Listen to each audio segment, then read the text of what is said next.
हाय बच्चों, गाइस अगर मेरी आवाज आप तक आ रही है तो प्लीज हैंड रेस कर दो। ठीक है जी, ठीक है, फाइन फाइन, ठीक है, बढ़िया। बच्चों 2 मिनट वेट करते हैं, हाँ कुछ बच्चे और ज्वाइन हो रहे हैं, देन उसके बाद आई स्टार्ट द क्लास।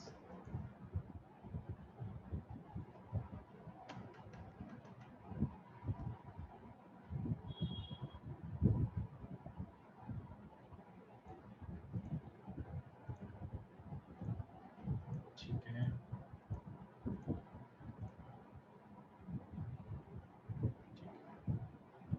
अगर किसी बच्चे की वेरी फर्स्ट क्लास है, एकदम पहली क्लास अगर किसी की है, तो ये मेरा पर्सनल फ़ोन नंबर है बच्चों, जिस पे हम लोग डाउट वगैरह डिस्कस करेंगे, क्योंकि मैं अगर आपको अनम्यूट कर दूंगा तो बड़ी दिक्कत हो जाएगी। किसी की फर्स्ट क्लास है तो ये मेरा नंबर है। अच्छा, किसी की फर्स्ट क्लास है तो अपने हैंड रेस करके बता दो। Very first class anyone?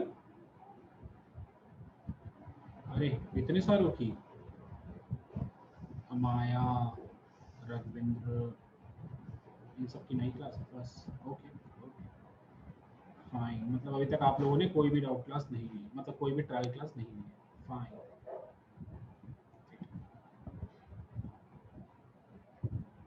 Anyone else? और कोई?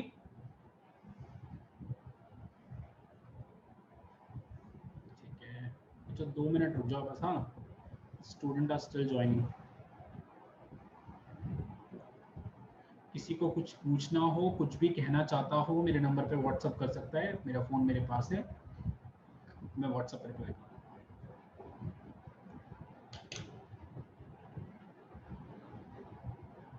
बच्चों 2 मिनट बस, हाँ, then we will start the class.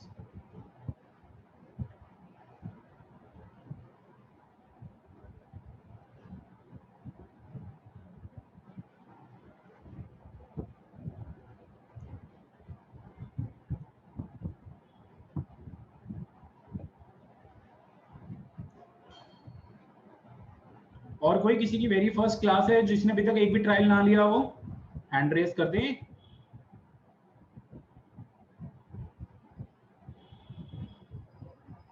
सारे आ रहे हैं,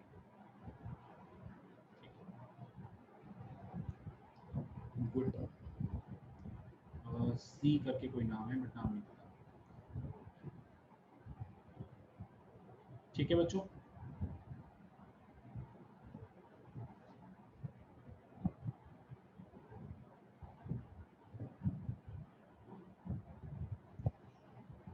ओके।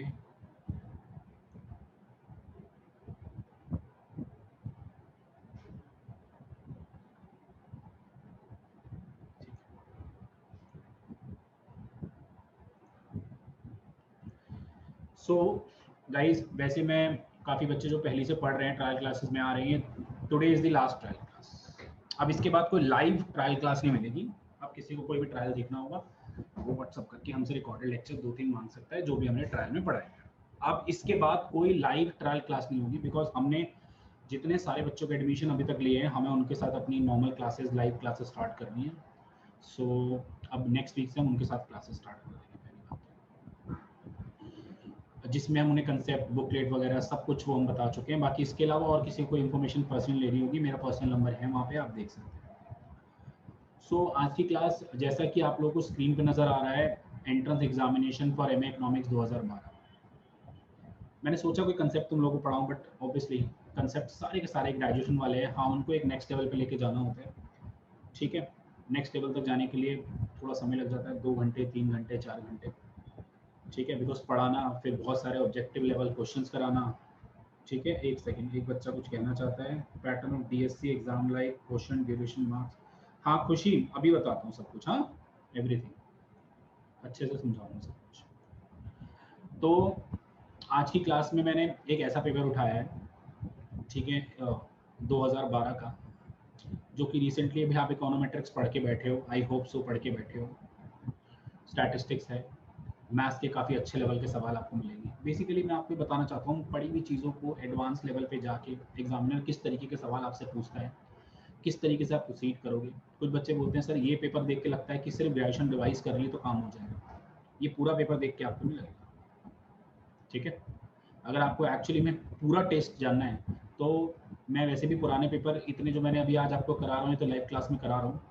बाकी आप चाहो तो चैनल है हमारा यूट्यूब पे RSG क्लासेस करके, RSG क्लासेस चैनल पे जाओ देखो, क्योंकि हम लोग बिल्कुल बिल्कुल लेटेस्ट चीज़ें करते हैं। DSC 2019, DSC 2017 और ISI 2019, ये 3 पेपर मैंने डाले हुए हैं पूरे डिटेल सॉल्यूशन करके।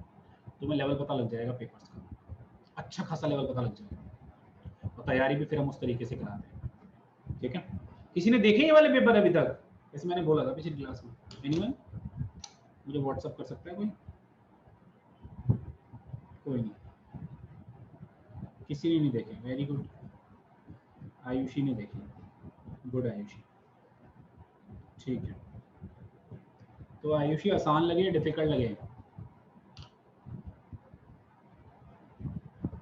Difficult as expected. तो बच्चों बहुत पढ़ाई करनी है, बहुत ज़्यादा। तभी मैंने मनोज सर ने प्रॉपर एक तरह से क्लासेस ही पूरी लाइव कर दी है। ग्रेजुएशन में तो आप लोग हमसे पढ़ते थे तो हम काफ़ी रिकॉर्डेड आपको देते थे, बट क्लासेस ये पूरी की पूरी ऑलमोस्ट हम लोगों ने लाइव कर दी है, लाइव प्लस रिकॉर्डेड। हफ्ते में 4 लाइव क्लासेस कंफर्म होगी ही होंगी, 100% होंगी ही होंगी। इकोनॉमिक्स के टॉपिक खत्म होने में कभी कभार 10 दिन 15 दिन लग जाते हैं, बिकॉज आप जानते हैं चैप्टर्स कितने बड़े होते हैं। बट मैथमेटिक्स के टॉपिक मैं ऑलमोस्ट एक टॉपिक 2 क्लास में पूरा खत्म करा दिया करूंगा, along with the question of our booklet. और हर हफ्ते टेस्ट हुआ, हर हफ्ते। इकोनॉमिक्स का टेस्ट 10-15 दिन के गैप में होगा, 20 दिन के गैप में हो जाएगा, बिकॉज टॉपिक काफ़ी लंबे होते हैं। और अगर एक टॉपिक 2-3 सवाल नहीं निकलते, कम से कम 2-3 टॉपिक्स तक पढ़ाएंगे तो सवाल ज़्यादा निकलेंगे। बट मैथ्स के हर हफ्ते टेस्ट होगा। टेस्ट भी इस तरीके से बनाया है, एकदम प्रॉपर ऑनलाइन पैटर्न, जिस तरीके से एग्जाम होता है उस फॉर्म में पूरा का पूरा टेस्ट आपका बनाया, ठीक है। चलो अब बातें ज़्यादा ना करते हुए आज की क्लास का पेपर डिस्कस करते हैं, ठीक है। Guys I request everyone, please notebook और पेन लेके बैठो। मैथ्स आएगी, स्टैट्स आएगी, इकोनोमेट्रिक्स आएगी। This paper is full of econometrics, बहुत ज़्यादा इसमें इकोनोमेट्रिक्स पूछी गई थी, ठीक है। तो इकोनोमेट्रिक्स आप लोगों को अच्छे से याद होनी चाहिए। ऑल आई कैन से, है कोई बच्चा जो बिल्कुल भूल चुका है? अभी तो पढ़िए यार, ठीक है। चलिए जी, आई थिंक सबसे पहला क्वेश्चन मैथमेटिक्स बेस्ड है, और ये बहुत ही जनरल क्वेश्चन है जो कि आई होप सारे बच्चे अटेम्प्ट कर सकते हैं। कुछ बच्चे सोच रहे होंगे सर कोई कंसेप्ट पढ़ाओ उसके बाद कराओ। कंसेप्ट देखने अगर हम लोग किस तरीके से कंसेप्ट पढ़ाते हैं तो प्लीज RSG क्लासेस के चैनल पे जाके क्वाजी कनकेव कन्वेक्स बहुत सारी वीडियोस मैंने एमएमई की, स्टैटिस्टिक्स की, एडवांस लेवल पे जाके डाली हुई हैं, जहाँ पे बहुत ही अच्छे तरीके से लोगों ने कमेंट किए हैं, ठीक है। आप जाके कमेंट देख सकते हैं, कोई भी कमेंट फेक नहीं, ठीक है। Okay, so let's start with the first question. एक सेकंड बस, हाँ। चलो, कह रहा है, ये वाला सवाल मैंने पिछली क्लास में आप लोगों को कराया था, अगर कुछ बच्चों को याद हो तो, ठीक है। बेसिक मैथमेटिक्स क्वेश्चन है ये इस टाइप का सवाल है गाइज, जो कि एग्जाम में अगर पूछा जाता है तो इसके लिए कोई आपको चैप्टर पढ़ के जाने की जरूरत नहीं है, बेसिक्स आपके बहुत अच्छे से क्लियर होनी चाहिए। हाँ, मैंने पिछली क्लास में बच्चों को ये बताया था कि 9, 10, 11, 12 के कुछ फंडेज भी रिवाइज करने हैं। तो जो फंडे रिवाइज करने हैं वो सारी की सारी मैं अपनी बुकलेट में ऐड कर चुका हूँ, specially conic section, straight line, trigonometry, ये काफ़ी चीज़ें मैं ऐड कर चुका हूँ। तो ये भी आपको पढ़ाया जाएगा, मतलब मैं बाकी लोगों की तरह नहीं बोलूँगा कि ये तो आपको आता है आप पढ़ लेना, सब कुछ पढ़ाया जाएगा, ठीक है।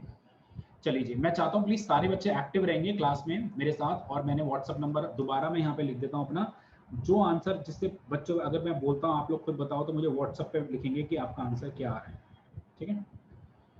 ठीक है, फर्स्ट क्वेश्चन कह रहा है, a rural land owner can deposit his saving in a commercial bank and receive an annual interest of 8%. Alternatively he can lend to the villager who need credit if a loan, if all the loan, और ये मैंने first class में कराया हुआ सवाल, I know, but कुछ बच्चे नए आए तो कराने दो एक मुझे पुराना। If all loans are of the same size, only 60% of them are repaid. The interest rate that would make his earning same as from depositing his saving. ठीक है। सो कोई एक बच्चे ने आंसर दे दिया 80%, तो माइट भी वो पिछली क्लास में आया होगा शायद, या नहीं, वो हमारी क्लास का स्टूडेंट है। But sir you explain very well, अच्छा थैंक यू सो मच। चलो बेटा, बच्चों सही बताऊं, एक एक पेपर पे ना इतना, और एक एक कंसेप्ट पे इतनी ज़्यादा जान लगाई है ना मैंने और मनोज सर ने, can't think of it. बहुत मजा आएगा एमए पढ़ने में, बहुत सारा। गाइस अगर आप बैंक में डिपॉजिट कराते हैं 8% पे, तो आपको कितना मिलेगा? 100 इंटू 1.08, दैट मीन्स 108। कहता है यही पैसा अगर आप बैंक को लोन में, सॉरी विलेजर्स को लोन दे देते हैं और उनसे आर रेट ऑफ इंटरेस्ट वसूलते हैं, तो कायदे से आपको कितना मिलना चाहिए? 100 bracket 1 plus r. But villager आपको सिर्फ और सिर्फ कितना पे कर रहे हैं? सिर्फ और सिर्फ 60% पे कर रहे हैं। मतलब जितना आपको मिलना चाहिए था उसका सिर्फ और सिर्फ विलेजर आपको 60% पे कर रहे हैं। ठीक है? If the interest rate that would make his earning same as from depositing his saving in a bank, मतलब जितना उसने यहां से कमाया उतना ही अगर वो यहां से कमाए तो आर कितना होना चाहिए सेकंड वाले का? तो यहां से इसने कमाया 108 रुपए और यहां से कमा रहा है इतना, दोनों को इक्वेट करके 8 निकालना, आर निकालना सर। ठीक है? किसी बच्चे को कोई भी डाउट हो तो प्लीज मुझे बोलो, एनीवन। और अगर क्लियर है तो 2-3 बच्चे क्लियर लिख सकते हैं। नित्य ये मैं कर रहा हूँ डीएससी 2012, ठीक है? नित्य ये सुनो बोल दे, ठीक है? गाइस अगर क्लियर है 2-3 बच्चों को तो प्लीज 2-3 बच्चे भी क्लियर लिख सकते हैं, मुझे बड़ा अच्छा लगेगा। ठीक है, अर्लीन क्लियर है, ठीक है, फाइन। चलिए लेट्स, और किसी को कोई डाउट है तो वो भी मुझे बोल सकता है। Let's move to the next question. Economics Manoj sir कराएंगे, इकोनॉमिक्स मनोज सर कराएंगे। कभी कभार पेपर ऐसे भी होता है बंदा कंफ्यूज हो जाता है, मैथ्स का क्वेश्चन है इकोनॉमिक्स का क्वेश्चन है, वो सब प्रैक्टिस करके ठीक समझ में आएगा। हाँ जी, 7 क्वेश्चन कह रहा है the correlation between x and y is 0, then which of the following option is correct? 1 minute देता हूं, जरा पढ़ो मुझे बताओ, बड़ा आसान सा सवाल है, बहुत ही आसान। ठीक है? बच्चे कोरिलेशन डिवाइस नहीं करते, कर नहीं पाते। हाँ जी, एनीवन? कोई भी बच्चा, एक आधा बच्चा आंसर बताएगा तो मैं आगे बढ़ूंगा, मतलब फिर मैं कराऊंगा ऑब्वियसली। कोई भी बच्चा या कोई नहीं?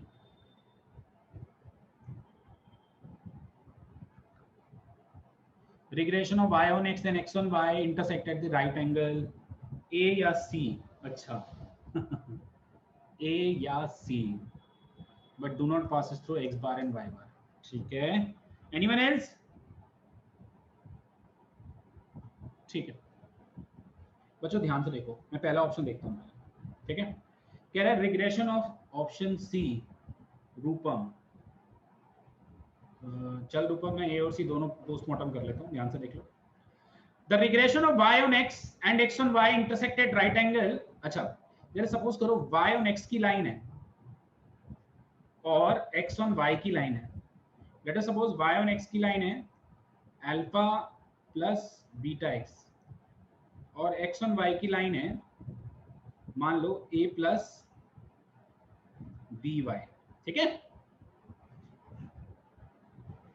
अगर x और y में कोरिलेशन 0 है तो स्लोप कोफिशिएंट 0 होगा, तो y यहां पे क्या हो गया? अल्फा, मतलब x है कुछ भी हो y अल्फा रहेगा। और अगर x on y है तो इसका स्लोप कोफिशिएंट भी 0 होगा क्योंकि कोरिलेशन 0 है, तो ये a रहेगा। तो इररिस्पेक्टिव y कुछ भी हो x की वैल्यू a रहेगी, इररिस्पेक्टिव x कुछ भी हो y की वैल्यू अल्फा रहेगी। कट कर रहे हैं राइट एंगल पे। अब बात करते हैं मीन की। अगर जैसे जैसे y चेंज हो रहा है, x कांस्टेंट है तो मीन भी कांस्टेंट ही रहेगा, x bar which is a only. And अगर x चेंज हो रहा है और y अगर कांस्टेंट है तो y का मीन कांस्टेंट वैल्यू रहेगी। तो बेसिकली जहां पे कट कर रहे हैं a और अल्फा, ये इसके मीन ही कहलाएंगे, इसी वजह से इसका ऑप्शन होगा a। किसी को कोई भी डाउट है तो प्लीज मुझे बोलो, एनीवन? और अगर क्लियर है तो क्लियर भी लिख दो। यार बड़ा सिंपल सा फंडा है, कोरिलेशन 0 तो स्लोप कोफिशिएंट 0 होता है। अभी रिसेंटली इकोनोमेट्रिक्स पढ़ के आए नलायको, पेपर कैंसिल हो इसका मतलब ये नहीं कि तुम्हें पुराना कुछ याद नहीं है। और किसी को इकोनोमेट्रिक्स अगर नहीं ये वाला याद आ रहा तो मेरी पहली एक बेसिक वीडियो मैंने YouTube पे डाली हुई इकोनोमेट्रिक्स की, आप गो थ्रू कर सकते हो। किसी को कोई डाउट तो बोलो प्लीज, एनीवन? यार लिख दो व्हाट्सएप पे 2-3 बच्चे, कोई भी। ठीक है तो क्लियर है, ये हैंड रेस कर दो अगर क्लियर है तो। ठीक है, एक बच्चा मैसेज कर रहा है सर मीन वैल्यू वाला क्यू बार और 1। एक सेकंड क्लियर। ठीक है बच्चों, बहुत सारे आ गए। सर मीन वाला पार्ट फर्स्ट एक्सप्लेन कर दो। ठीक है, आई ठीक है, मीन वैल्यू एक्सप्लेन अगेन। अच्छा, कि मतलब एक्स, यार बड़ी सिंपल सा फंडा है। जैसे सपोज करो आप इस लाइन को देखो, इस लाइन को अकॉर्डिंगली सिर्फ इस लाइन पे फोकस करोगे। जब हम एक्स इक्वल टू ए की बात कर रहे हैं, यानी एक्स ऑन वाई की, तो मतलब मान लो इस लाइन पे बात करें तो इस लाइन पे वाई अगर सपोज करो वेरी कर रहा है, वाई वेरी कर रहा है और एक्स कांस्टेंट है, तो एक्स ऑन वाई के प्रोस्पेक्टिव से एक्स बार क्या होगा, ए होगा, एंड वाई ऑन एक्स के प्रोस्पेक्टिव से वाई बार क्या होगा, अल्फा होगा। तो इसलिए दोनों इंटरसेक्ट करेंगे at x bar and y. So simple. समझ में आया? एक्स बार वाई बार बोलो नहीं लाइको, बोलो बच्चों। सॉरी, जिसने पूछा है उसको क्लियर है? हाँ नित्या बता कौन से स्टेप में डाउट है, एक बार व्हाट्सएप कर, पूरा सवाल समझाऊं क्या? नित्या बड़ा सिंपल सा फंडा है बेटा, कि अगर x ऑन y की इक्वेशन को हम सिर्फ और सिर्फ फोकस करते हैं बच्चे, तो y चाहे कुछ भी हो, बिकॉज b 0 है, x कांस्टेंट रहेगा a, क्योंकि x y पे डिपेंड नहीं कर रहा। तो इसलिए जब x की वैल्यू एक जैसी चलेंगी तो मीन भी वही आएगा बेटा, सिंपल। ठीक है, सिमिलरली यहाँ पर अगर बात करेंगे y इक्वल टू अल्फा की, सो y इक्वल टू अल्फा की बात करेंगे, तो अगर y ऑन x को सेपरेटली देखते हैं तो y x चाहे कितना भी चेंज हो जाए y कांस्टेंट रहेगा, तो y अगर सेम सेम रहेगा तो y की y बार भी वही सेम वैल्यू हो जाएगी। So simple. ठीक है, हाँ जी, क्लियर हो गया। चलो बढ़िया, आगे बढ़ते हैं बच्चों। हाँ जी, क्वेश्चन नंबर 8, बहुत बेसिक क्वेश्चन है स्टैटिस्टिक्स का। देखते हैं आप में से कौन आंसर करते हैं। जो भी आंसर करेगा मुझे व्हाट्सअप करेगा। किसी के पास मेरा व्हाट्सअप नंबर नहीं है तो मैं लिख देता हूँ 9810148860। हाँ जी, एनीवन एनीवन कैन आंसर? सी, रिया का आंसर है सी। और कोई? रिया के अलावा कोई और? यस, साहिबा का भी सी। और कोई? और है आंसर, और है, लावण्य का भी सी, एंड सोनी का भी सी। ठीक है, fine, c is the correct. Average of all sample median equal to population mean, नहीं, ये नहीं होता। Expectation of sample median can not be equal to mu. Sample median equal to population mean, no, never ever. sample mean is unaffected by extreme value. Yes, this is the most appropriate answer of this question. ठीक है, sample median जो होता है बेटा वो कभी भी extreme value से अफेक्ट नहीं होता। ठीक है, ओके, चलो जी आगे बढ़ते हैं। किसी को कोई डाउट है तो उसमें बताओ। यार एक बात बताओ ना यार, यार मीडियन क्या करते हैं, असेंडिंग ऑर्डर में लिखते हैं 1 2 3 4 5 है ना, और 9। मान लो इस 1 को तुम -10 कर लो और इस 9 को 9 लाख कर लो, तो एक्सट्रीम वैल्यू आने से मीडियन पे कोई फर्क नहीं पड़ता ना, फाइन, वो तो ऊपर नीचे रहेंगे। तो इसलिए सैंपल मीडियन को उसका बेस्ट एस्टिमेटर माना जा सकता है। ओके, कोई डाउट नहीं किसी बच्चे। हाँ जी, moving to the 9th question. कह रहे हैं suppose x is a random variable follows uniform distribution, एक second, follow uniform distribution -1 to 1, find the covariance between x and x square। जिसको अगर समझ में आ गया वो सॉल्व कर सकता है मेरे साथ। x यूनिफॉर्म फॉलो कर, हमें निकालना है covariance between x and x square. बच्चों mathematics is all about question. हम इतने सवाल करेंगे तुम थक जाओगे। 2000 क्वेश्चंस की मैंने बुकलेट बनाई है। बुकलेट उन्हीं के लिए प्रेफरेबल है जो पढ़ रहे हैं मुझसे, बिकॉज कंसेप्ट और काफ़ी सवाल मैं उसमें से कराता हूँ तुम लोगों को। और apart from that booklet 10 years है, वीकली टेस्ट सीरीजेज है, असाइनमेंट है, बहुत कुछ है, बहुत कुछ है। और ग्रेजुएशन अलग से रिवाइज कराएंगे आपको, बहुत पढ़ाई करनी है तब जाके अच्छा पैकेज ले पाओगे या अच्छी यूनिवर्सिटीज ले पाओगे। So covariance of x and x square क्या लिखोगे बताओ? Expectation of x into x square minus expectation of x into expectation of x। Expectation of x cube minus expectation of x into expectation of x। हाँ जी, मेरे पास किसी ने शायद answer भेजा है, एक मिनट रुकिएगा बच्चों। डी आ रहा है, देखना पड़ेगा बेटा मुझे, I have to check. Expectation of x cube निकाल सकते हो आप लोग आराम से, -1 to 1 यूनिफॉर्म का वो क्या होता है पीडीएफ 1/b माइनस a, इसकी कैलकुलेशन 0 आएगी। एक्सपेक्टेशन ऑफ x निकाल लो, b plus a upon 2 0, so 0 minus 0, final answer is 0। Check करो बच्चों 0 आ रहा है, और अगर कोई डाउट है किसी को तो बोलो। anyone have any doubts then please let me know। Hand raise कर सकते हो अगर क्लियर है तो। किसी का हैंड रेज नहीं आया, इसका आंसर क्लियर नहीं है, या व्हाट्सएप कर सकते हो। एक दो बच्चों ने मुझे आंसर भेजा है finally, so I am just looking at that answers. बच्चों ठीक है, काफी बच्चों ने जो मुझे भेजा हुआ, ठीक है ठीक है ठीक है ठीक है, फाइन।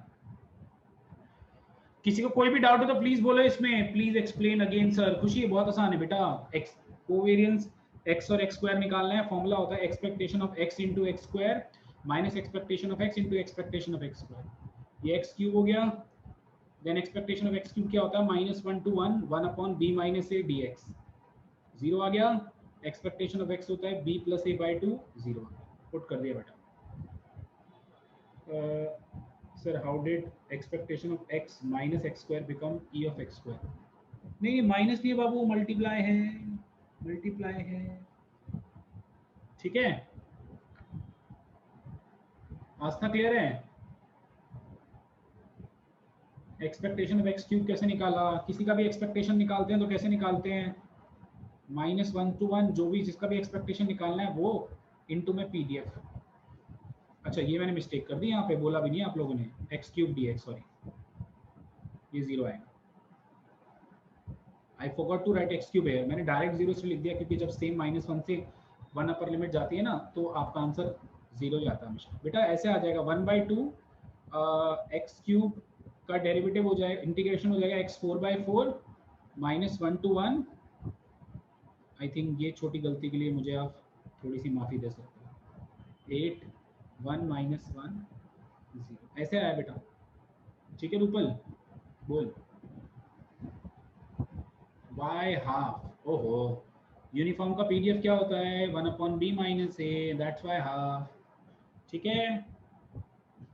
चलो moving to the next question. हाँ जी अभी अभी रिसेंटली मल्टीकुलरिटी पढ़ के आए होगे, जरा बता दो क्वेश्चन 10 का आंसर।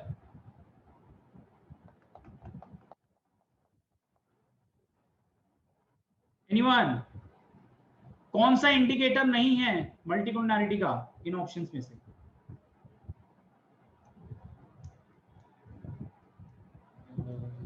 बोलो बोलो, जल्दी आंसर करना चाहिए तुम लोग को।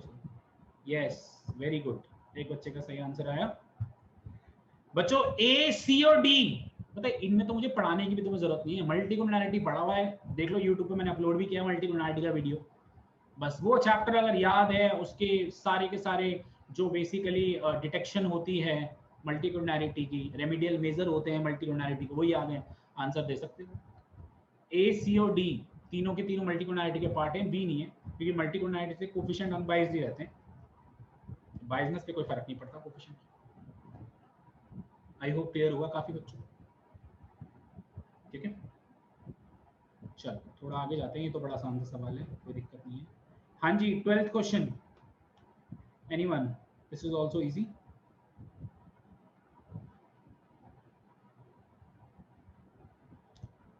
What would happen to confidence interval if you calculated 99% confidence interval rather than 95% confidence interval? अच्छा, अगर मैं 95% की जगह 99% निकालूं, रिया गलत है? हाँ, यस यस, ठीक है ठीक है, आ गया भाई आ गया। इट विल नॉट चेंज गलत है, काफी बच्चों ने सही आंसर दिया है। Option number D is exactly correct. यार बड़ा सिंपल सा फंडा है यार बच्चों। एक बात बताओ, जब 95% कॉन्फिडेंस इंटरवल निकालते हो तो इधर रहते हो, 99% निकालोगे तो इधर कहीं लोगे ना वैल्यूज, तो वाइडर हो जाएंगे ना, चौड़े हो जाएंगे, सिंपल। बोलो कोई डाउट इसमें? यस, डी ऑप्शन करेक्ट है। जिसने अदर देन डी दिया था उसको कोई डाउट है अब? बोलो, जिसने अदर देन डी आंसर बोला है, ए बोला है, बी बोला है, बोलो गाइस। नहीं है तो बहुत अच्छी बात है, बोलो बोलो। नो, ठीक है। इसके बाद हम मूव कर रहे हैं, क्या नाम है, क्वेश्चन नंबर 13 पे। 13 ही है ना? 13 पे। 13 में बच्चों ये यूनिवर्सल फॉर्मूला होता था स्कूल लेवल में, अगर आपको पढ़ते थे। वैसे मैंने जब पीएनसी आपको पढ़ाऊंगा, परम्यूटेशन एंड कॉम्बिनेशन, तो वहीं मैं डिटेल में बताऊंगा। An gun is a regular polygon with an n equal side. Find the number of diagonal. किसी को याद है स्कूल लेवल में पढ़ते थे नंबर ऑफ डायगोनल निकालने का formula? Anyone? Anyone? Number of diagonal निकालने का फॉर्मूला। मुझे लगता है कुछ बच्चे अभी ज्वाइन हो रहे हैं, कल बच्चों को कंफ्यूजन है, 6 बजे क्लास है या 6:30 क्लास है, ठीक है गाइस। ये फॉर्मूला होता है डायगोनल निकालने का, n(n-3/2). तो जो भी हो, पेंटागन हो, हेक्सागन हो, नोनागन हो या 10 गन हो, मतलब जिसकी साइड ही दे रखी है आप लोगों को। सो अगर आपको नंबर ऑफ डायगोनल निकालने हैं और 10 आपको साइड दे रखी है total, so just you need to put this into the formula. बाकी पीएनसी जब डिटेल में पढ़ोगे आप लोग मुझसे, तो आपको पढ़ा दूंगा, ठीक है, ओके। बट अगर मैं आज कोई स्पेशल सिंपल टॉपिक लेके बैठूंगा तो बच्चों टॉपिक लेने का टाइम भी एक आएगा, ठीक है। ये सी ऑप्शन है बच्चों। जो बच्चे पढ़ रहे हैं मुझसे, जो ज्वाइन कर चुके हैं, I have given them homework कि 2 टॉपिक एजेंडा है, अगले हफ्ते लाइव क्लासेस हैं, देन टेस्ट है, देन डाउट है, अच्छा, ठीक है। और बोलिए बच्चों, क्लियर हो गया आई होप सबको ये वाला सवाल? ठीक है, देखो बच्चों 11 क्वेश्चन देख रहे हो, ट्रिगो भी आती है अच्छी खासी, बट ये वाला ट्रिगो क्वेश्चन अभी तुम करने के लायक नहीं हो, क्योंकि तुम्हें sin 1 और cos 1 की वैल्यूज नहीं पता। बाकी जो बच्चे मुझसे पढ़ रहे हैं, मैंने सीक्वेंस सीरीज में इस टाइप का सवाल कराया हुआ है, ठीक है। Moving to the 15 number question, anyone? Limit and approaches to infinity square root. आज की क्लास में ऐसे ही तुम्हें सवाल करा रहा हूं कि तुम्हें पता लग जाए कि ग्रेजुएशन भी याद रखना कितना जरूरी है। जिस बच्चे ने ग्रेजुएशन अच्छे से याद रखी है ना, वो ओवरऑल मैथमेटिक्स, स्टैटिस्टिक्स, इकोनॉमेट्रिक्स के पेपर जो भी आएगा आपका, चाहे बीएससी 2021-22 जो भी आप दो, वो 20% पेपर तो आराम से कर लेगा, बाकी 80% तो नया पढ़ना ही है, ठीक है। हाँ जी, anyone? C does not exist. अच्छा जी, और कोई? Anyone else? Does not exist? और कोई दे सकता है इसका आंसर क्वेश्चन नंबर 15 का? 0, बिल्कुल सही है, बिल्कुल सही। यार रैशनलाइज कर लो ना यार दोस्तों, तो n-1 minus n square root of n-1 plus root n,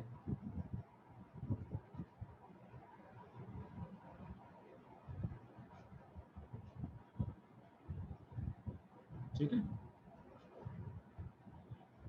0, simple. Answer is 0। I hope everyone is getting 0।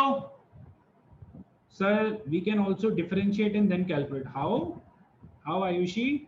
Differentiate तब करते हैं बाबू जब हमारे पास, एक सेकंड, डिफरेंशिएट बेटा हम लोग तब करते हैं जब हमारे पास 0/0 या इन्फिनिटी बाय इन्फिनिटी फॉर्म बनती है, ठीक है।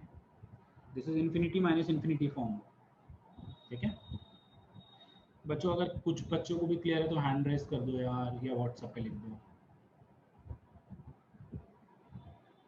ठीक है ठीक है ठीक है। Thank you so much. हाँ जी, 16 नंबर सवाल में आते हैं, question number 16। Right sir, thank you. Question number 16, हाँ जी। The equation x की power 7 is equal to x plus 1 has no real solution, has no positive real solution, has a real solution in between 0 to 2, has a real solution but not within 0 and 2. ठीक है, fine. देखते हैं जरा ध्यान से। देखो सबसे पहले एक काम करते हैं, इसको पूरे को fx को ऐसे बना लेते हैं x7 माइनस x माइनस, ठीक है। ये बहुत बेसिक चीजें हैं बच्चों जो ग्रेजुएशन की आपको याद होनी चाहिए, जिसके बेसिस पे सवाल आता है। ये डीएससी के फेवरेट टाइप ऑफ सवाल है, इस टाइप के जहाँ पे वो हमेशा सॉल्यूशंस आप लोगों से मांगते। बेटा सबसे पहले तो ये fx आपको दे रखा है और बताना है कितने x पे ये 0 हो सकता है। सबसे पहले रियल सोल्यूशन है या रियल सोल्यूशन नहीं है, ठीक है। उसके लिए सबसे पहले तो ये चेक करो कि इसकी डोमेन क्या है। इसकी डोमेन ऑल आर, ठीक है।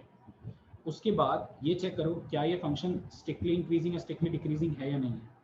तो एफ डैश एक्स अगर करते हो आप लोग, क्योंकि स्ट्रिक्टली इंक्रीजिंग स्ट्रिक्टली डिक्रीजिंग अगर होता है फंक्शन तो exactly one real root exist करता है, ये बचा।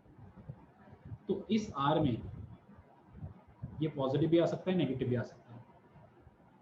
तो यानी ये स्ट्रिक्टली इंक्रीजिंग डिक्रीजिंग नहीं है, तो इसका मतलब हम ये नहीं बोल सकते कि एग्जैक्टली वन रूट होगा। तो अभी हम नंबर ऑफ रूट्स की काउंटिंग नहीं दे सकते। फिर उसके बाद मुझे ये 0 से 2 के कुछ ऑप्शन दे रखे हैं। जब किसी इंटरवल के बीच में मुझे चेक करना होता है कि सॉल्यूशन है या नहीं है, तो एक थ्योरम लगती है। बहुत टाइम हो चुका है, बूढ़े हो चुके तुम लोग, तो याद नहीं है तुम्हें, है ना। ऐसे ही पढ़ाऊंगा थोड़ा सा बेइज्जत करके, fine, sorry guys. Intermediate value theorem यार, आईवीटी, ठीक है, याद है आईवीटी। एक बार 0 डालो तो -1 आ रहा है, एक बार 2 डालो, सो आई बिलीव पॉजिटिव आ रहा है, ठीक है। तो एक बारी नेगेटिव आ रहा है, एक बारी पॉजिटिव आ रहा है। अगर इन दो वैल्यूज पे y value opposite in sign आती है, ऑपोजिट इन साइन आती है, that means there is at least one real root. तो इसका मतलब this has a real solution in the interval 0 से 2। बच्चों एक सेकंड रुकना, हेलो, किसी को कोई भी डाउट हो तो प्लीज बोलिए, एनीवन।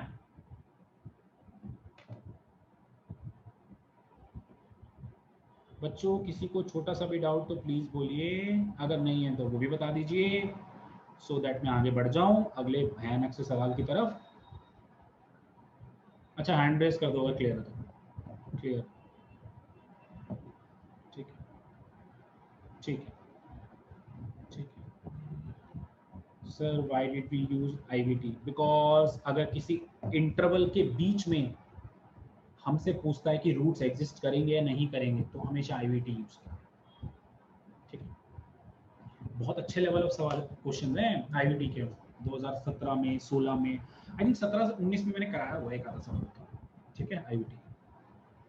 चलो आगे बढ़ते हैं, फाइन। अगला सवाल आ रहा है क्वेश्चन नंबर 17। बहुत अच्छा सवाल है दिखने में, बट अब ऐसे सवाल बच्चे देखते हो, तेल डीएससी का सवाल है, छोड़ दो, कितना बड़ा लिखा है, पढ़ो तो सही, आराम आराम से पढ़ना तो शुरू करो, ठीक है। पता है इतने साल पढ़ाते पढ़ाते ना, मतलब मैं मनोज सर काफी हद तक इन लोगों का पैटर्न एक समझ चुके हैं कि ये क्या दे सकते हैं, मतलब इनमें क्या घुमा के दे सकते हैं। तो वो सब मैं क्लास में पढ़ाता हूँ, ठीक है। स्पेशली डीएससी और आईएसआई के पर्सपेक्टिव से हम ज्यादा सोचते हैं। अगर डीएससी आईएसआई की तैयारी है तो बाकी यूनिवर्सिटी ऑटोमेटिकली क्लियर है, ठीक है। कह रहे हैं the cumulative distribution effects of a random variable has a slope 1, ठीक है, in the interval 0-1 and takes a constant thereafter, ठीक है। मतलब अगर x की वैल्यू 0 से 1 के बीच में, तो fx, कैपिटल fx जो है, जो कि CDF है, उसकी स्लोप क्या है? 1 है। Which of the following statement is most accurately define the probability density function of x? बच्चों आराम से देखना, आराम से बेटा। स्लोप ऑफ कैपिटल F मतलब कैपिटल F डैश x, बोल रहा है वो 1 है जब x की वैल्यू मान लो 0 से 1 के बीच में, अदरवाइज 0 नहीं, and takes a constant value thereafter. अच्छा, I'm sorry, some c, I'm not saying that 0, some c, ठीक है। क्या सारे बच्चे जानते हैं कैपिटल एफ डैश एक्स जो होता है, कैपिटल एफ डैश एक्स जो होता है is nothing but small f x. CDF का derivative is equal to PDF, this is PDF, this is CDF। और अगर ये PDF है तो वेल डिफाइंड होना चाहिए, that means integration should be 1। So integration 0 से 1 dx प्लस c जो है c अदर देन 0 से 1 क्या हो सकता है, मुझे बताओ। अदर देन 0 से 1 क्या हो सकता है? या तो माइनस इन्फिनिटी से 0 c dx प्लस 1 से इन्फिनिटी c dx। मतलब अदर देन 0 से 1 के बीच की अगर वैल्यूज हैं, 0 से 1 के बीच के अलावा अगर वैल्यूज हैं तो कांस्टेंट है स्लोप। अब इसको और ये वेल डिफाइंड के लिए क्या होना चाहिए? 1 होना चाहिए। बेटा आराम से देख लो, कैपिटल एफ एक्स था, कैपिटल एफ एक्स की स्लोप 1 है 0 से 1 के बीच में, अदरवाइज उसकी वैल्यू c है, कोई भी कांस्टेंट है दे रहा होता। कैपिटल एफ एक्स का slope capital F dash x is nothing but small f x PDF। एक PDF को वेल डिफाइंड बनाने के लिए उसका ओवरऑल इंटीग्रेशन जो आना चाहिए वो आना चाहिए। तो 0 से 1 dx माइनस इन्फिनिटी से 0 c, क्योंकि ये जो c है अदरवाइज मतलब अदर देन 0 1, तो 0 से 1 के बीच के लिए जो बियॉन्ड इंटरवल है वो क्या है? माइनस इन्फिनिटी 0 और 1 से इन्फिनिटी। ठीक है, सो अगर मैं इसको इंटीग्रेट करता हूँ, सबसे पहले मैं ओनली फर्स्ट पार्ट को इंटीग्रेट करूँ तो 1 का इंटीग्रेशन हो गया x 0 से 1 और माइनस इन्फिनिटी से 0 c dx में नहीं छेड़ रहा अभी, और 1 से इन्फिनिटी c dx में नहीं छेड़ रहा। जब आप इसकी कैलकुलेशन करोगे तो ये आ जाएगा 1।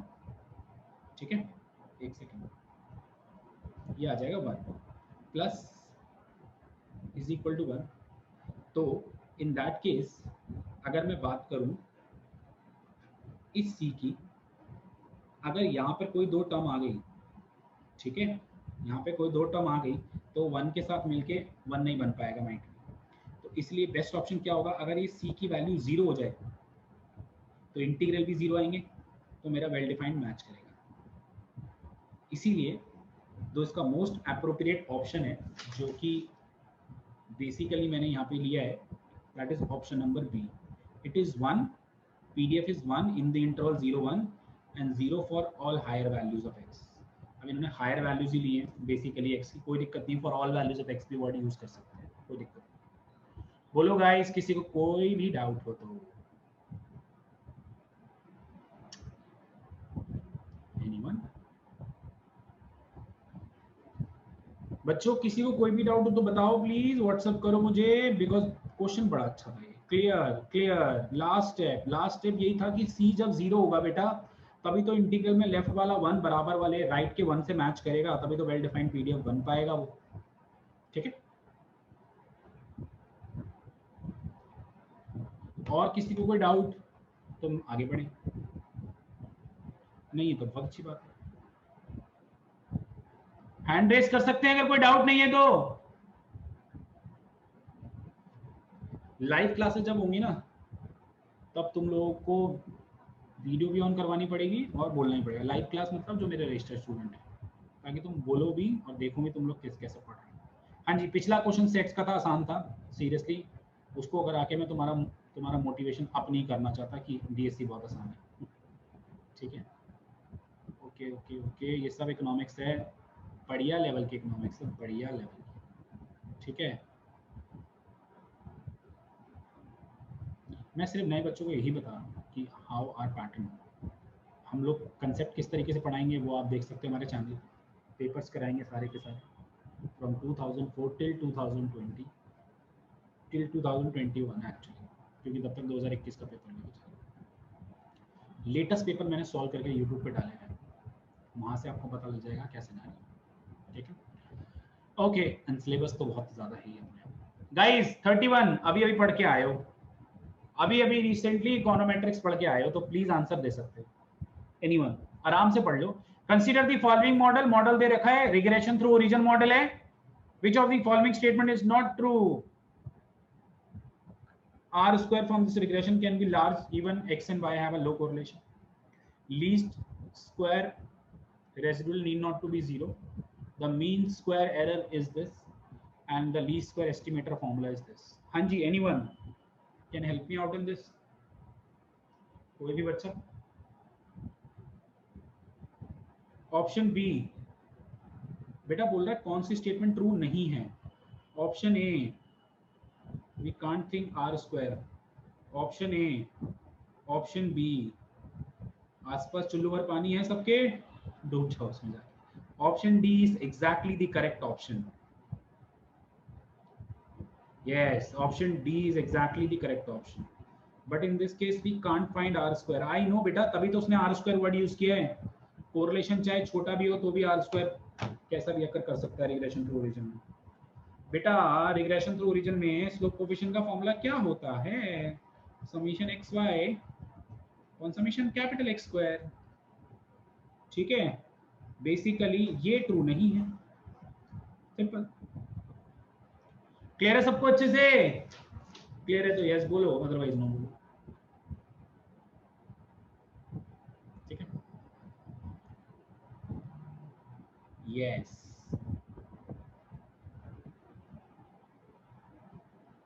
फाइन, ठीक है यस। चलो इकोनोमेट्रिक्स बहुत हो गई, कुछ आगे बढ़ते हैं, समथिंग न्यू। ये सब change of origin, change of scale, these all are the things. हाँ जी, this is also a simple question. ठीक है, this is chi square confidence interval, the basic formula you need to know बस। हाँ जी 39, let's do some type 1 type 2 type सवाल। कह रहे हैं suppose you have a sample size 1 from another following density function is given to you. ठीक है, that alpha beta denotes the type 1 error and type 2 error. Find the test procedure of the form reject h naught if x is less than k with alpha is 0.09. Find beta for the test. alpha दे रखा है, k निकालना है, और reject कब हो रहा है? जब x लेस देन k है। ठीक है, जब अल्फा गिवन है, अल्फा किसकी प्रोबेबिलिटी होती है? प्रोबेबिलिटी ऑफ टाइप 1 एरर, याद है? And probability of type 1 error is equal to 0.09। Type 1 error क्या होता है? रिजेक्ट एच नॉट कब हो रहा है? जब X less than K. Reject H naught when H naught is true. तो guys H naught true means, H naught true means this is the PDF we should take while finding this probability. ठीक है, type 1 type 2 error का भी मेरा एक video upload है।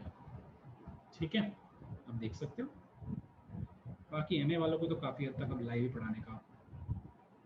0 से k 2x dx is equal to 0.09। ठीक है, so 2 x square by 2, 0 से k 0.09, 2 से 2 कटेगा, k square is 0.09 and k is 0.03। ठीक है, इसमें अच्छा एक जीरो ज्यादा ले लिया, 0.3। उसके बाद बोल रहे हैं बीटा निकालना। बीटा क्या होता है? एक्सेप्ट एच नॉट यानी x greater than equal to k given that, हाँ 0.3 है बेटा, 0.3 है, मैंने एक जीरो ज्यादा लगा दिया। Given that HA is true, मतलब accept H naught when, accept H naught when H naught is false. H naught is false मतलब HA is true। तो probability x greater than equal to 0.3 से 1 but अब PDF लेंगे HA वाला, 2 minus 2x। हाँ जी, I hope सबको यहाँ तक क्लियर होगा, और अगर क्लियर है तो जरा बता दो क्या है आंसर। एनीवन?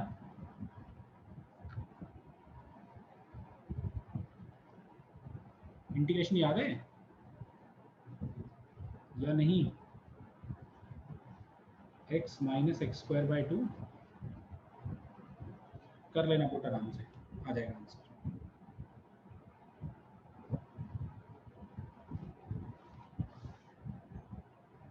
फाइन,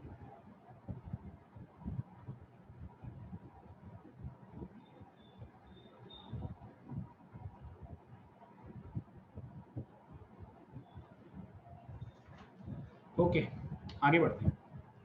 किसी का आ रहा है answer? Anyone is getting something? कर रहे हो? करो करो, बहुत अच्छी बात है, कर रहे हो।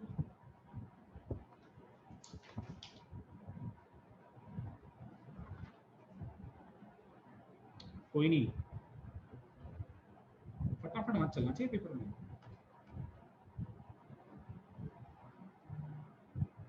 Option D correct.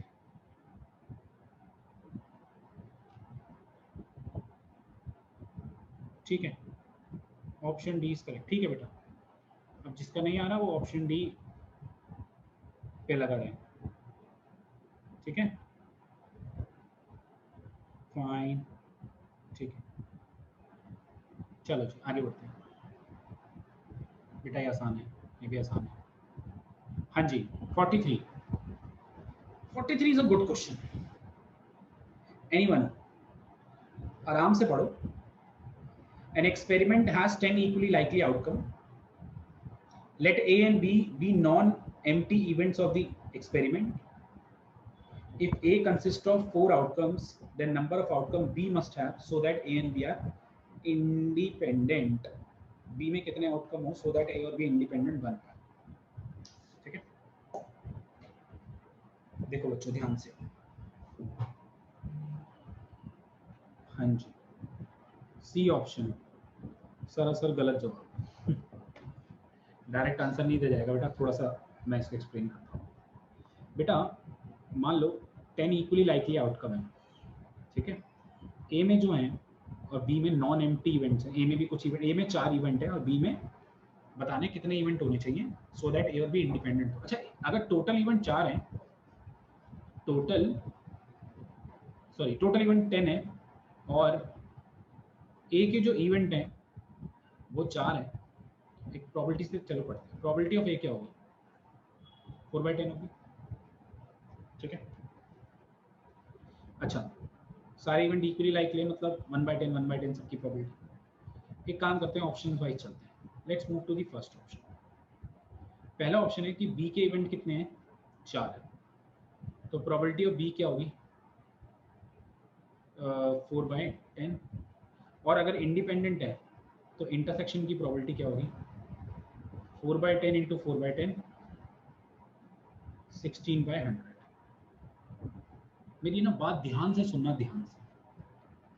कायदे से अगर मैं ए में 4 इवेंट है, बी में 4 इवेंट है, तो इंटरसेक्शन के इवेंट क्या होने चाहिए? 4 या 4 से कम? बोलो, 4 या 4 से कम। तो इंटरसेक्शन के इवेंट अगर 4 हैं तो इंटरसेक्शन की प्रोबेबिलिटी 4/10 आनी चाहिए। 3 है तो 3/10 आनी चाहिए, 2/10 आनी चाहिए, 1/10 आनी चाहिए। Getting me? मतलब इस तरीके से इंटरसेक्शन की प्रोबेबिलिटी अगर करनी चाहिए, डिनोमिनेटर में 10 होना चाहिए। बट डिनोमिनेटर में क्या 10 बच पाएगा? अगर डिनोमिनेटर में 10 बचाना है, डिनोमिनेटर मतलब ऊपर नीचे दोनों तरफ 10 से डिवाइड करना है, तो फिर 1.6/10 हो जाएगा ये। क्या ए इंटरसेक्शन बी में 1.6 इवेंट हो सकते हैं? नहीं, इसलिए पहला ऑप्शन कट्टू हो गया। ए इंटरसेक्शन बी के इवेंट जो आते हैं वो ए और बी में कॉमन इवेंट आते हैं। ए और बी में कॉमन इवेंट जो भी आएंगे, फिर ए इंटरसेक्शन बी की प्रोबेबिलिटी निकालोगे तो डिनोमिनेटर में 10 आना चाहिए। Common event should be have event means it should be integer यार। 1 2 3 4 5 6 7 हाउ इट कैन बी 1.6? ठीक है, सिमिलरली बी वाला ऑप्शन चेक करो। बी वाला इवेंट, बी में 3 इवेंट होने चाहिए। अगर बी में 3 इवेंट हैं तो प्रोबेबिलिटी 3/10 हो गई। What is the probability of intersection वाला पार्ट? 4 थी या 12? एक सेकंड, एक बच्चे का मैसेज आया पहले। हाँ जी बिल्कुल सही है आयुषी, 4 थी या 12? 12/100 ये भी पॉसिबल नहीं है क्योंकि 1.2/100 होगा, 10 होगा, 1.2 इवेंट नहीं हो सकते। ऐसे सी वाला ऑप्शन ही मैच नहीं करेगा। डी वाला अगर चाहते हो मैं कराऊं तो बी में 5 इवेंट है, 5/10। What is the probability of intersection? 4/10 into 5/10 यानी 20/100 यानी 2/10। ये पॉसिबल है, इंटरसेक्शन के इवेंट 2 हो सकते हैं डिवाइड बाय 10, और ए और बी से तो कम ही। सिमिलरली अगर 10 इवेंट होते हैं बी में तो 10/10 1, और इंटरसेक्शन की प्रोबेबिलिटी 4/10 इंटू 1/10, अगेन ये भी पॉसिबल, इसलिए ऑप्शन डी है। आसान सवालों का मतलब मैंने ना बहुत सारे सवाल हमारी बुकलेट में स्टेप के करा रखे हैं, ठीक है, ये तुम्हें कहीं नहीं मिलेंगे ना ग्रेजुएशन में ना अपने आप पढ़ते हुए, फाइन। बहुत सिलेबस है बच्चों, बहुत सिलेबस अनंत। कोई डाउट तो प्लीज किसी को बोलो, अगला क्वेश्चन बहुत तड़कता भड़कता आने वाला है आप लोग के। हाँ जी, व्हाट्सएप करो मुझे अगर कोई डाउट है तो। Sir why should denominator be 10 because total events are 10, simple, ठीक है। सर लास्ट में 2/10 कैसे हुआ, 20/100 2/10 होता है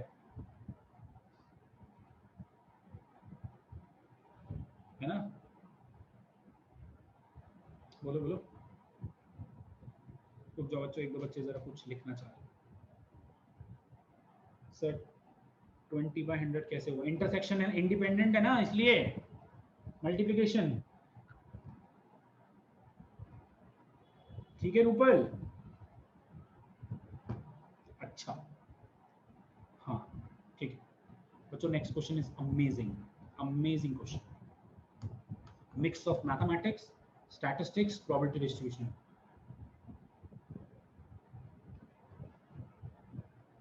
हाँ बिल्कुल सही कह रहे हैं आप नेहल, सही कह रहे हो बेटा। सर इंटरसेक्शन में 100 इवेंट्स तो कभी नहीं होंगे, so we can always any बेटा, बट नीचे 100 है, डिनोमिनेटर में समथिंग आ रहा तो कट जाता है ना कभी कभार, तो वो चेक करना पड़ेगा हमें, ठीक है। ओके सर, चलिए जी guys, 44 amazing question, mix of mathematics, statistics, probability, everything. देखो कह रहा है consider the system of equation alpha x plus beta y mu x by equal to 0. Before moving on, can I say this is homogeneous system of equation जहाँ पे equal to में 0 आता है। कह रहे हैं alpha beta u v are IIDs random variable, each of them 1 and 0 with equal probability। मतलब alpha की वैल्यू है इधर 0 और 1, और obviously probability that alpha 0 or probability that alpha 1 is nothing but 1/2, equal probability, same as beta for mu सबके साथ यही होगा, बीटा के साथ भी सेम प्रोसेस है, म्यू के साथ भी सेम प्रोसेस है, बी के साथ भी सेम प्रोसेस है, ठीक है। स्टेटमेंट ये कह रहा है the probability that system of equation has unique solution is 3/8, the system of equation has at least one solution is 1। मेरी बात सुनो, होमोजेनियस सिस्टम ऑफ इक्वेशन में हमेशा सिर्फ दो टाइप के सॉल्यूशन एग्जिस्ट करते हैं, एक यूनिक सॉल्यूशन और एक इनफाइनाइट सॉल्यूशन। अब अगर आपको ये याद नहीं है तो आई कांट डू इट, क्योंकि क्रैमर रूल अगर लगाएंगे तो इसका d1 d2 निकालेंगे तो ये 0 अगर उसमें आएंगे तो 0 बनेंगे, तो सब कुछ डिटर्मिनेंट पे मतलब बेसिकली जो ए मैट्रिक्स है उसके डिटर्मिनेंट पे तय होता है। तो अगर determinant of A non zero है तो यूनिक सॉल्यूशन है, और डिटर्मिनेंट ऑफ ए 0 है तो इनफाइनाइट सॉल्यूशन, ठीक है। सो अगर मैं डिटर्मिनेंट ऑफ ए निकालूं गाइस, डिटर्मिनेंट ऑफ ए निकालूं तो क्या है, alpha b minus beta u, बोलो यही आएगा यार, पहले मैट्रिक्स बनाना ना ऐसे alpha u beta v, fine. इसके बाद अब मुझे चाहिए नॉन जीरो, तो उसके लिए अल्फा वी और बीटा और यू इन सब की वैल्यू क्या क्या हो सकती है।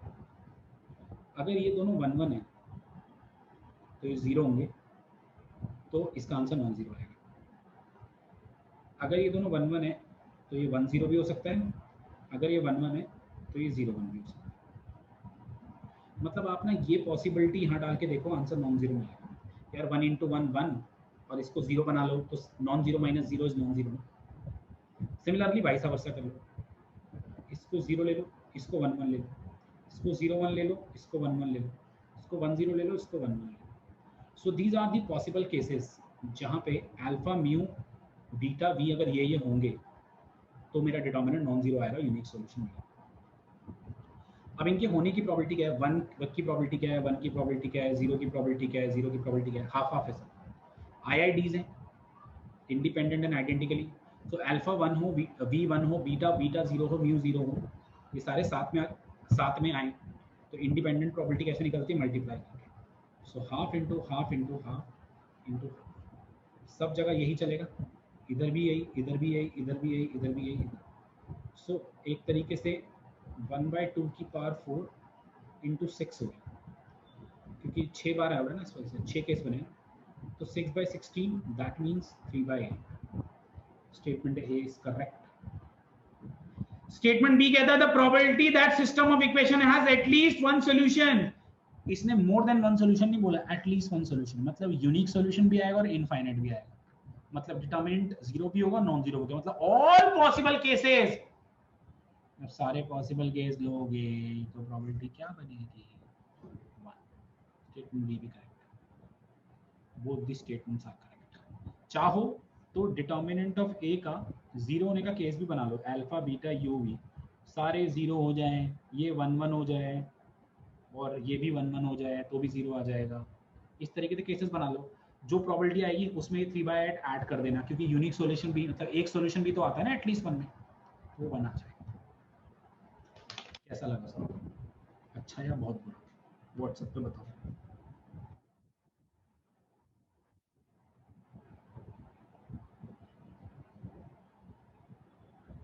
वेरी डिफरेंट, एग्जैक्टली बेटा, इसी टाइप के सवाल हैं, बहुत अलग अलग। ये तो सिर्फ एक पेपर है, एक ट्रेलर है कि जब कंसेप्ट पढ़ाऊंगा उसमें बहुत कुछ डाला हुआ है, टेनियस में बहुत कुछ डाला हुआ है। Statement B again please, statement B again please, statement B.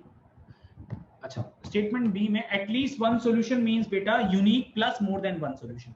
More than one solution determinant of A zero, जैसे determinant of A non zero के लिए केसेस बनाए, ऐसे इक्वल टू जीरो के लिए केसेस बनाओगे, वो प्रोबेबिलिटी आएगी। Plus more then at least one solution में एक सॉल्यूशन भी आएगा, यानी यूनिक वाला। तो इससे जो प्रोबेबिलिटी आएगी और इससे जो प्रोबेबिलिटी आएगी, 3/8 दोनों को ऐड करोगे, यू विल गेट 1। ठीक है, आई होप गाइस अच्छे से क्लियर हुआ सब। एक दो सवाल और कराएंगे फिर आप लोगों की छुट्टी को, ठीक है, ओके।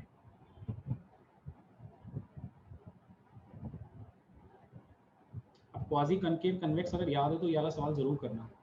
कन्वेक्स सेट करके मैंने एक वीडियो डाली, बच्चों प्लीज, आपको कोई बच्चे तो मुझसे नहीं पढ़े, वो चाहते हैं कि भाई हम सर कैसा कंसेप्ट पढ़ाते हैं वो हम देखें, प्लीज ये कुछ वीडियोस आप यूट्यूब पे देख सकते हैं। मतलब आप मेरे चैनल पे जाइए RSG क्लासेस के, लाइक कीजिए, सब्सक्राइब कीजिए, बेल आइकन दबाइए और उसमें वीडियोस देखिए। आपको बहुत कुछ काम की वीडियोस देखने को मिलेंगी। हाँ, बट उन काम की वीडियो से आपका MA एंट्रेंस क्लियर नहीं होगा, तो ऑब्वियसली सब कुछ डाल देंगे तो फिर हम क्या खाएंगे। हाँ, वो आप लोगों को ललचाने के लिए कि हम कितना बुरा पढ़ाते हैं। ओके, चलो एक 46 क्वेश्चन करते हैं। हाँ, क्या है, what is the total number of local maxima and local minima of the following. बच्चे लगे रहते हैं इसको करने, और काफी लोग जो पढ़ाते भी हैं वो इतने लॉन्ग तरीके से इसको लेके चले जाते हैं जिसका कोई वही नहीं। यार बच्चों को सारे ग्राफ सिखाने पड़ते हैं, बच्चों तुम्हें ना सारे ग्राफ एक बार रिवाइज करने पड़ेंगे। All graph through the maxima minima, cubic graph, shifting of graph, tracing of graph, सब कुछ जो आपने सेमेस्टर 1 में पढ़ा था, जो कि अभी याद नहीं। ठीक है, ग्राफिकली ऐसे सवाल चुटकी में सॉल्व हो जाता है। ठीक है, okay. So local maxima minima check करना है। मुझे एक बात बताओ, पहले मैं नॉर्मली एक्स क्यूब का ग्राफ आपसे याद करवाता हूँ, याद है? दिस इज एक्स क्यूब और 2 + एक्स क्यूब क्या होगा, ग्राफ शिफ्ट हो जाता है ना लेफ्ट साइड, याद हो तो, -2। ये कुछ भी हो सकता है, ठीक है। और y = x की पावर 2/3 आई बिलीव, अगर आपको याद हो तो ऐसा होता है ग्राफ इसका, ठीक है। अब कुछ बच्चे कहते हैं क्या सर जब आप पढ़ाओगे MA के लिए तो भी बोलोगे याद है? नहीं, तब मैं ये भी सिखाऊंगा ग्राफ बनते कैसे। ठीक है, मैं कुछ नहीं बोलूंगा कि तुम्हें तो आता होगा, अभी के लिए तो बोलना पड़ेगा ना बच्चों। ठीक है, अभी समय नहीं है हर चीज़ बताना। ठीक है, देखो बेटा, सो अगर मैं -3 से -1 और फिर 2, इस पे ग्राफ बनाऊं इसका, तो -3 यहाँ डालोगे तो ये -1 आएगा, ठीक है। उसके बाद -3 से -1 के बीच में 2 + x का क्यूब है। बच्चों ये सोचो ये -2 है। उसके बाद अच्छा -1 इसमें डालना तो क्या आएगा, +1 आएगा, ऐसे आएगा ग्राफ, ठीक है। उसके बाद -1 से 2 के बीच में ये ग्राफ है, ये और ये, ठीक है। तो अगर मैं पूरा ग्राफ अपना चेक करूं तो कहाँ कहाँ पे मैक्स मिनिमा है, जहाँ पे बेसिकली ग्राफ बेंड हो रहा है, एक यहाँ पे और एक यहाँ पे, ठीक है। Basically sharp type of tangent आ रहे हैं, ठीक है, किंक जिसे कहते हैं तुम लोग, शार्प टेंजेंट जा रहे हैं वहाँ पे, जहाँ पे more than 1 type of tangent बन सकते हैं, नॉट ओनली यूनिक टेंजेंट। तो वहाँ पे ग्राफ क्या हो सकता है, आपका मैक्स मिनिमा देगा, तो एक मिनिमा मैक्स मिनिमा यहाँ देगा और एक मैक्स मिनिमा यहाँ देगा, तो इसलिए इसका आंसर हो गया। कोई डाउट तो नहीं, मतलब मैंने ना थोड़ा सा उस तरीके का बना दिया, ये ऐसे ऐसे, ठीक है, ऐसे और ऐसे, मतलब ये ऐसे आएगा, थोड़ा लहराता हुआ पक्षी होगा। हाँ जी, कोई डाउट तो प्लीज बोलिए, एनीवन, व्हाट्सएप पे बोल दीजिए, एनीवन, नो वन, क्लियर है तो भी बता दो।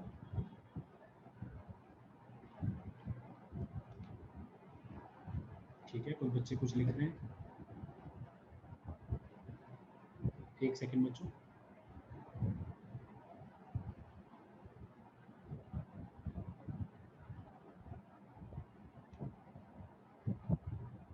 हाँ जी बच्चों, कोई डाउट नहीं है तो हैंड रेस कर दो, आगे बढ़ता हूँ।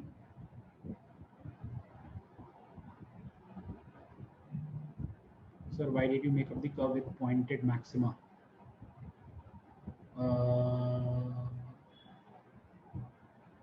वो कर्व नहीं बेटा, वो तो टेंजेंट दिखाए हैं, शार्प टेंजेंट ही होगा, because see at that -1 point if this would be a sharp turn और a single tangent, you can check the differentiability of this function at -1, and this function is non-differentiable at -1. When you differentiate this and when you differentiate this and put -1 over there, you will get two different values, LSD and RSD. That makes sense that it is not differentiable, so it should be a sharp turn. Ayushi, clear?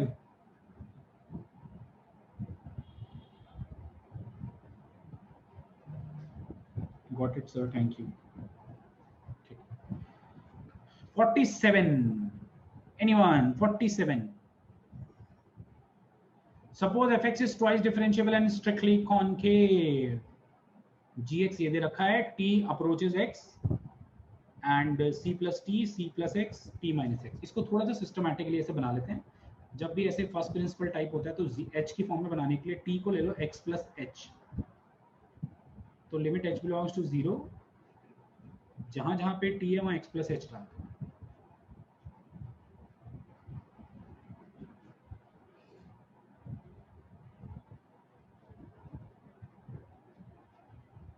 अब जो ये term बची है, मुझे लगता है आप सारे के सारे बच्चे अग्री करोगे, दिस टर्म इज नथिंग बस f dash c plus x। अरे याद करो, limit h belongs to 0, f of x plus h minus f x upon h क्या होता है, f डैश x होता है, तो ये f dash c plus h होगा, तो gx हो गया f dash c plus h।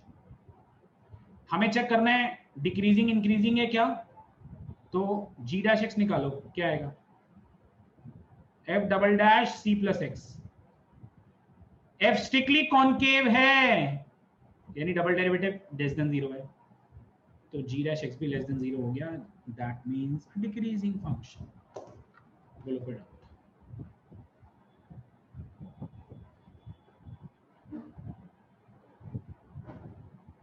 कोई डाउट है तो बोलो प्लीज, एनीवन? All clear?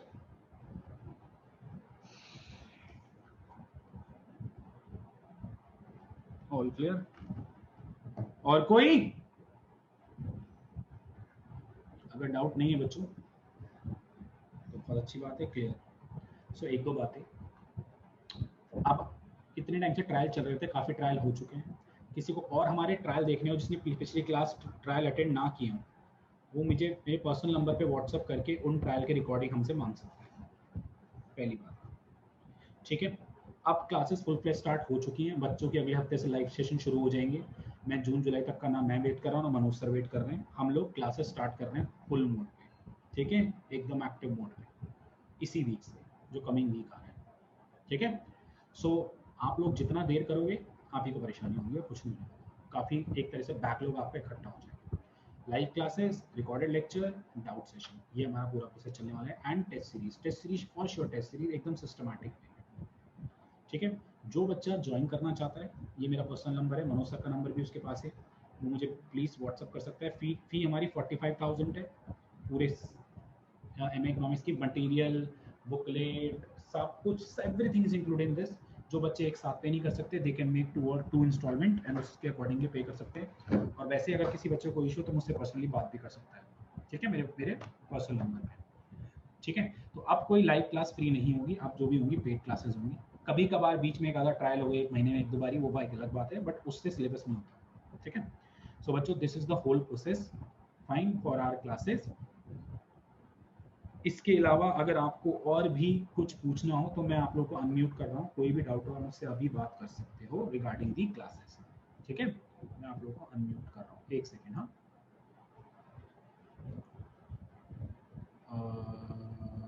देखना आप लोग बोल पा रहे हैं, anyone? Yes sir. Hello sir. Sir मुझे जानना है सर, आप कॉन्सेप्ट भी कराएंगे सर, जैसे जो 12th में जो function each and every concept. Sir मैं जैसे आपका क्लास किया है अलजेब्रा का सर, मैंने आपके ऐप से, तो उसमें सर आप पूरा क्वेश्चन वाइज जैसे आपका जो बुकलेट है उसी को फॉलो अलजेब्रा एक कराएं। टॉपिक ही ऐसा था जहाँ कंसेप्ट कुछ थे नहीं, बट बाकी अच्छा समय सर। तो कंसेप्ट होंगे, जो बच्चे मुझसे पढ़ रहे हैं उनसे नहीं पूछ। अभी पूरा नहीं देखा है सर मैंने, हाँ, कोई बच्चा, पिछले ही जो मंथ मैंने पेड लिया। स्टूडेंट है, मेरा पेड स्टूडेंट आया हुआ कोई? हाँ जी सर। हाँ, कौन है, नाम बताओ। टीना सर। टीना, क्या हम कंसेप्ट पढ़ा रहे हैं, नहीं पढ़ा रहे हैं? सर पढ़ा रहे हो सर, पहले कंसेप्ट से क्वेश्चन। हाँ जी, और कोई कुछ पूछना चाहता है? और हेलो सर, और मुझे टेस्ट सीरीज के बारे में सर नहीं पता चला है, जैसे आप ही के सर ग्रुप में मैं जुड़ा हुआ हूँ सर, हाँ जी, पर मुझे टेस्ट सीरीज का लिंक नहीं आया अभी तक। बेटा वो टेस्ट सीरीज भी आपको मिल जाएंगी, नो वरी, चिंता मत करो। Okay sir, thank you sir वो लाइव क्लासेस जो वीक में होंगी वो डाउट सेशन के लिए होंगी या फिर कॉन्सेप्चुअल क्लासेस होंगी? मिक्स, बता दिया जाएगा ग्रुप पे तुम्हें क्या होने वाला है, मिक्स रहेगी उसका। सर उनकी रिकॉर्डिंग फिर अपलोड हो जाएगी? हाँ बेटा, जो लाइव क्लासेस होंगी उनकी रिकॉर्डिंग रिकॉर्ड होके मिलेंगी, बट यार पता लाइव रखना ही इसलिए है यार कि तुम लोग आओ, चीजें डिस्कस हो, काफी नई चीजें निकले हैं। जब मिल बांट के जब बच्चे सामने बैठे होते हैं ना, पढ़ रहे होते हैं ना, तो और नई चीजें निकलती हैं बेटा। तुम्हारे डाउट्स, तुम लोग कुछ ऐसा पूछ लो तो मुझे शायद ना आता हो। यस। और बोलो। और सर कोई और बुकलेट लाइक जैसे आपके बुकलेट है तो हमें लाइक कुछ और परचेज करना है खुद से या फिर? मैंने बेटा बुकलेट बनाने में लगाए 6 महीने इसलिए हैं कि तुम्हें और कुछ ना करना पड़े, और कुछ ना करना पड़े बेटा। सारी वीडियो में सारे कंसेप्ट देख बेटा, अगर पता 10 बहुत सारी बुक फॉलो करते हैं ना तो आप लोग परेशान हो गए, कुछ नहीं होने वाला। Yes sir. और कुछ आपकी फर्स्ट क्लास थी बेटा, क्रिश्चियन शर्मा आपका जो जूम आईडी है शायद? सर एक्चुअली मेरे भाई के आईडी से ज्वाइन है लाइक लैपटॉप पे, वैसे मेरा नाम रिया है। मैंने लाइक काफी बार टेक्स्ट भी करा था आपको जब आप क्लास में क्वेश्चंस कर रहे थे। ठीक है बाबू, ठीक है। और बोलो बच्चों। सर इसके अलावा हमें बेसिक बुक्स भी पढ़नी पड़ेंगी, जैसे जो स्टैट्स की है या फिर गुजराती वगैरह है? कुछ नहीं, देख पता क्या, गुजराती ये सब क्यों पढ़ते हो, ताकि तुम कंसेप्ट वहां से देख पाओ या कुछ थ्योरी पढ़ पाओ, वो भी सब मैंने वीडियोस बना रखी है हम सबके। सर एक ये पूछना था, जैसे इकोनोमेट्रिक्स का तो जैसे एग्जाम कैंसिल हो गया तो मैंने आपके उसमें लिया था, तो उसमें I am watching the videos and like do I need to do the questions in given in the booklet for the fourth sem और just dive into the masters सीधा? आज तक एक पेपर अगर नहीं हो रहा तो अभी तो क्वेश्चंस कितने कर लिए थे, कितने टॉपिक्स कर लिए थे? सर कम ही करे, मतलब फर्स्ट चैप्टर के थोड़े थोड़े करे थे, मतलब मैंने कंसेप्ट पढ़ लिए बट क्वेश्चन थोड़ा बहुत तो कर ले बाबू, हैं ऐसा मत कर। मैं क्यों गलत, डायरेक्ट मास्टर्स पे तो आ जा, कोई इशू नहीं है, बट ये तो करना पड़ेगा बेटा। ठीक है सर। और तो बोलो। सर आप जैम की क्वेश्चन डिस्कस करेंगे सर किसके? इस बार आईटी जैम। हाँ हाँ वो सब यार, आईटी जैम में कुछ नहीं है, यही सब आना है। आईटी जैम नया आया हुआ है, कोई पुराना नहीं है जो बहुत टाइम से चला आ रहा है और हम फोकस करें कि जैम पे जैम, सब यही है बच्चों, वो भी फोकस होंगे, चिंता मत करो, everything will be covered. Okay sir, thank you. Sir last time कैसे कंडक्ट हुए थे कोविड सिचुएशन में एंट्रेंस एग्जाम्स? ऑफलाइन। ऑफलाइन और सर इस बार? ऑफलाइन ही होंगे। एंट्रेंस किसकी बात करी बेटा? एंट्रेंस एग्जामिनेशन की ना? Yes sir. नित्या, पेपर जो होंगे ना entrance examination, specially reputed universities 3-4 जहाँ पे बच्चा जाना चाहता है, वो सब ऑफलाइन ही होंगे। अभी भी बच्चों के डील है, अगस्त तक चले गए एंट्रेंस। Okay sir. यार पता है क्या, देख पता है इन यूनिवर्सिटीज की ना एक अपनी गुडविल है, क्योंकि इन यूनिवर्सिटीज में जो बच्चा आता है ना, ठीक है, और जो सर्वाइव करता है, चाहे वो फर्स्ट डिवीजन 60% भी सर्वाइव किया हो, वो अच्छे खासे मिनिमम 16 से 20 लाख के पैकेज में जाना ही जाना है। यूनिवर्सिटीज अपना रिकॉर्ड और अपना वो खराब नहीं कर सकती, कंपनीज आए और ऐसा लल्लू सा बच्चा बैठा हो और वो इंटरव्यू दे रहा हो। तो इसीलिए एंट्रेंस तो उन्होंने ऑफलाइन ही लेना है, क्योंकि ऑनलाइन एंट्रेंस में तो तुम्हें पता है क्या से क्या हो जाता है।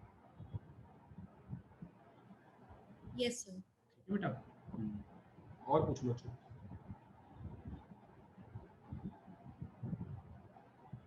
किसी का और कोई डाउट? अगर नहीं है, हाँ करें।